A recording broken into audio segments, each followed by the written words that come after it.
My kids were young when I left their mother. She decided that she preferred the company of another man to mine. I was heartbroken and humiliated, but I dealt fairly with the divorce. My alimony and child support was set, and I never missed one payment or a chance to spend time with my kids. Beyond our scheduled time together, I did all the dad stuff. I came to see them perform in school plays and play sports. If they wanted to talk, I made myself available. I never spoke about their mother other than to say she was a good mom and they were lucky to have her. When she remarried, my alimony ended, but obviously not the child support. She had another kid with her husband. When my kids were 18 and 17, their mom was diagnosed with cancer and it was very aggressive. She needed a lot of expensive treatment and ended her marriage. He left because of the debts and he couldn't care for her. I don't really know more than that. She didn't make it 5 years. I felt bad at the time, but it had nothing to do with me anymore. I had just become engaged to my fiancée. I sent my kids invitations to my wedding. It was just small in my backyard. They both said they wouldn't attend, and I was heartless for getting married just 2 months after their mom died. I said I understood their grief and hoped they changed their minds, and then I dropped it. I got married on Saturday and my kids found out. They called me and said that I was an idiot for not postponing my wedding, or at least calling to ask them to come. I just said that they knew the time and place, and I would have made room for them and had food if they'd shown up.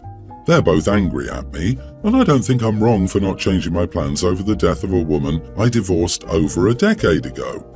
Edit: the invitations went out 4 months before the wedding. We planned the wedding to take place over the winter break so my kids and my new wife's children could attend.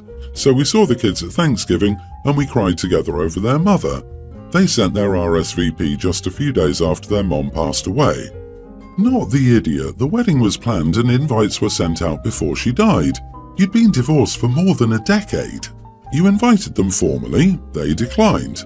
I get that they're kids and they've just lost their mother, which is a horrible loss, but you've done nothing wrong here. I don't understand why they expected you to interpret their no RSVP as a please come beg us to come anyway. You're not psychic. I also don't understand why they found out you got married on the date listed on the invitation that they clearly read and responded to. They already knew because you told them. I don't think they expected OP to beg. I think they expected OP to move the wedding date to a later date that wasn't so soon to their mom's death date. OP is thinking in terms of logic, rights and responsibilities, and he is sure he is technically in the clear with what he did. But I'm sorry, if you make children with someone, it's never that cut and dried. Did he talk to his kids at all? Was he there for them in their grief? He should have postponed the wedding. Disagree. The grief wouldn't have passed in 2 or 4 months too, so if OP had tried contacting them to get them to reconsider, then he would have been considered the most insensitive, heartless, cruel person by the sons. How could he ask us to consider attending the wedding when we just attended Mom's funeral? OP, you didn't do anything wrong, they may be just looking for someone to blame. I hope it'll pass and they'll come to their senses. Agree. You didn't purposely get married 2 months after their mother died to hurt anyone. I also don't think they are idiots for being hurt and grieving. I just think they're taking their pain out on you, which isn't fair, but I don't think it makes them idiots. You clearly didn't set out to hurt them. This whole situation just hurts. They need to find a way to work through the pain. Congrats on the wedding and marriage. Everyone deserves happiness. My son, 21, started dating Amber, 21 female, 3 years ago, and at the end of 2021 she moved into my house. I allowed it for my son's mental health or feelings. Her parents were moving out of state and she had no friends or family to stay with. I watched my son cry for weeks because his girlfriend had no choice but to move away with her parents, and ultimately Mama Bear came out and protected my son the only way I knew how. So she moved in, but I made it perfectly clear to my son and Amber that I fully expected rent payments to cover food and the extra hot water cost. I was only going to charge exactly what the extra cost would be, roughly $400, and also stated that Amber was to get a job. Both of them agreed to this. I even put it in writing and had it filled out as a tenancy agreement so they could get their own place afterward and have references for rental history. So the lease was all signed, stamped and notarized. In the first couple of months, it really appeared like Amber was trying to get a job, but after that she just full-on stopped giving a damn. If I asked if she had rent, she would immediately be like, "You know I don't," and just shrugged it off. So my son was paying the entire rent by himself, which, whatever. If he wants to do that, then that's on him, but it was the lack of caring and the complete taking advantage of the situation that made me angry. After about 7 months, I sat Amber down and reminded her of my agreement and told her she was walking on thin ice and that I was fed up with her not even attempting to hold up her end of the deal. She then pulled the, "I understand where you're coming from, but try to be sympathetic about the fact that I haven't seen my parents in months and I'm struggling to even get out of bed." I did sympathize with this. I even offered to get her therapy. She said she would when she felt she was mentally ready. Yeah, that time never came, but the excuses stuck. It's always a different excuse, but it usually has something to do with missing her parents. Well, this month, I saw that my hot water bill skyrocketed by an extra $300. It then came to my attention that Amber has been showering 3 times a day because standing under the scalding water is the only thing that takes away my sadness. At this point, I was done. I'm forking out an extra $700 a month with no help from her, and my son is struggling to pay her portion because he's in college. So I again told her she needed a job. She pulls the, "I'm so depressed I can barely drag myself out of bed. I can't work outside of this house." I snapped and said I refused to accept her millions of mental illness excuses anymore, and either she finds a job within the month or I'm cancelling her lease and she can get the heck out. She ran to the room crying and slammed the door. Am I the idiot? Not the idiot, she's taking advantage of you at this point. An extra $700 is a lot of money, and when it's month after month, something has to give unless you got it like that. Honestly, my son would have had to have had his cry and eventually he would move on and meet someone new, as I wouldn't have taken her in to begin with. That was very generous of you. Her moving in could have been the best thing for her, but no one knows. Honestly, it appears as if she just really doesn't want to work. OP, please consider giving her a one-way bus ticket to visit her parents. Tell her you feel so bad that she's suffering and you don't know how long she may need to stay to feel better. Just get her out before she gets pregnant. Once she's gone, you can work on your son. Box up her stuff and mail it to her. You wouldn't want her to be without her stuff. Yeah, does she not talk to her parents at all? If she's not paying rent, then they should be paying it for her until she gets a job. And please, ask your son to take precautions. The last thing he and you need is a sad, depressed and pregnant Amber. However, if she misses her parents so much she can't function like a normal adult, she should go back to them. My daughter recently got married. I helped with the expenses. When we started hashing out the cost for the reception, I said I would pay for 2 bottles of wine per table, but they should have a cash bar. My daughter said that was tacky and made her look cheap.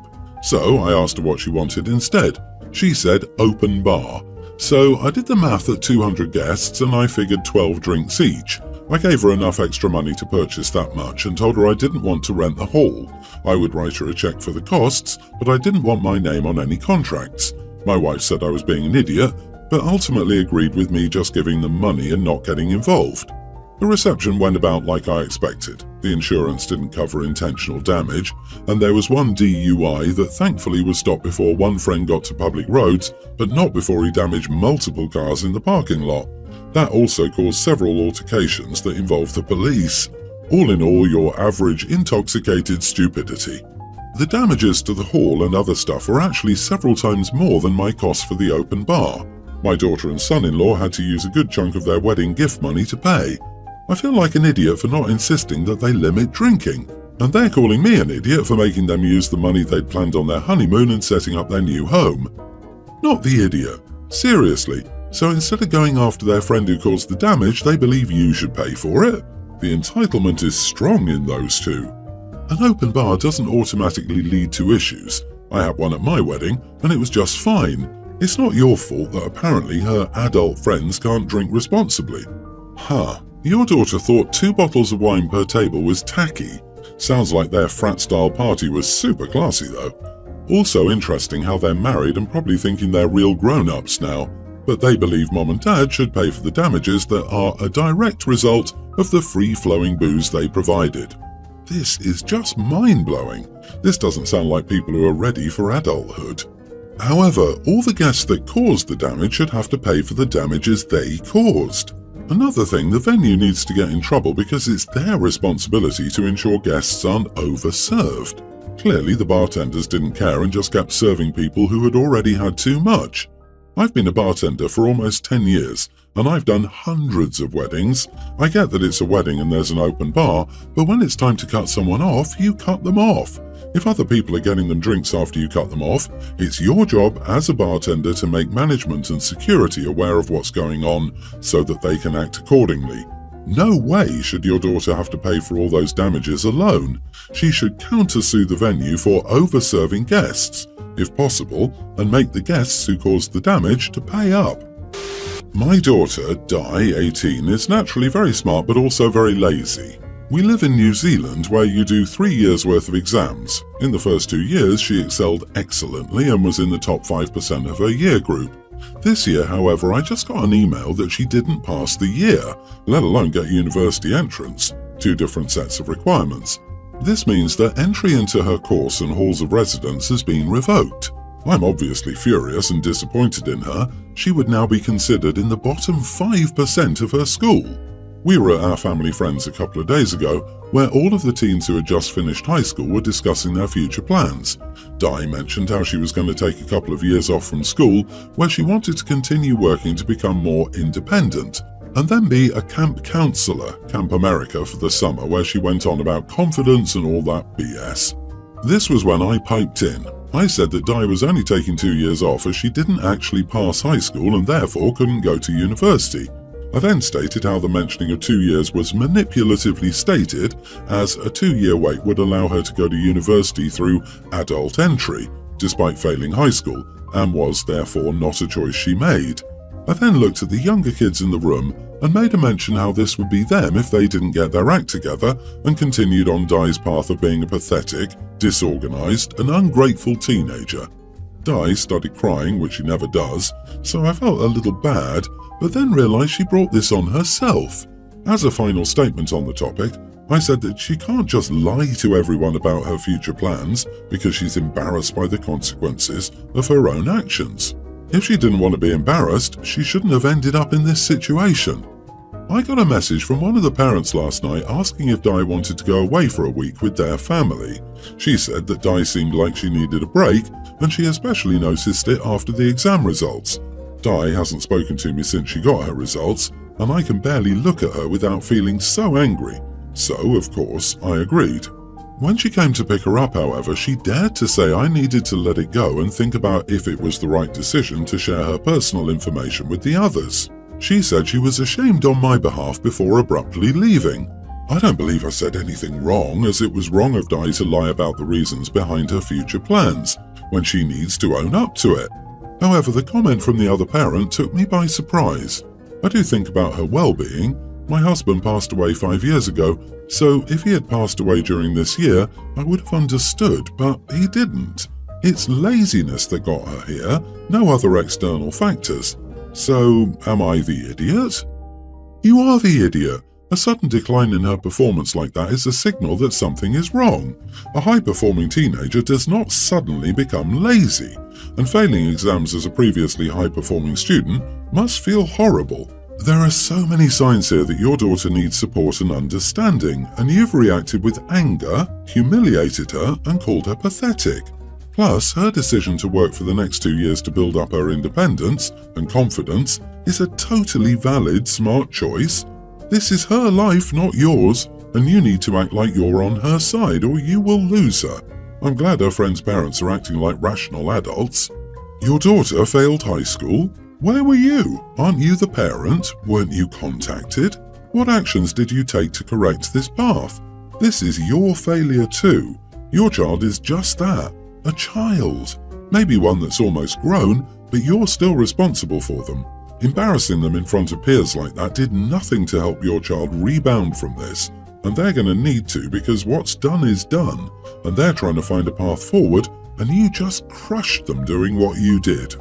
My goodness, her dad died making you her sole parent. Doubly you are the idiot for not having a clue about what's going on with your child as her sole remaining emotional support. This is just sad. If anything, the fact that you were blindsided by this instead of knowing how on track she was to fail shows a failure on you. Also, that parent's right. That's her personal information and you had no right to share it. I've 40, been with my husband 48 for 20 years, married for 16 with a teen and toddler together. Husband has a daughter, Sam, 25, from a previous relationship. Her mother passed away when she was 6. Sam and I do have a close relationship.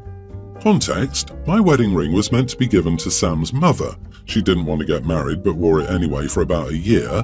I didn't find this out until 5 years into our relationship. The ring belonged to my husband's grandmother and mother. Sam came to me recently and said she wanted the ring, she's getting married, and said it'd be a nice way to be close to both of her mothers. I love the ring, and I love Sam more. I spoke to my husband about it, and he was so against it. He said his mother told our teen that she'd get the ring. My daughter does love the ring, and he got upset and then told my daughter, who got upset too.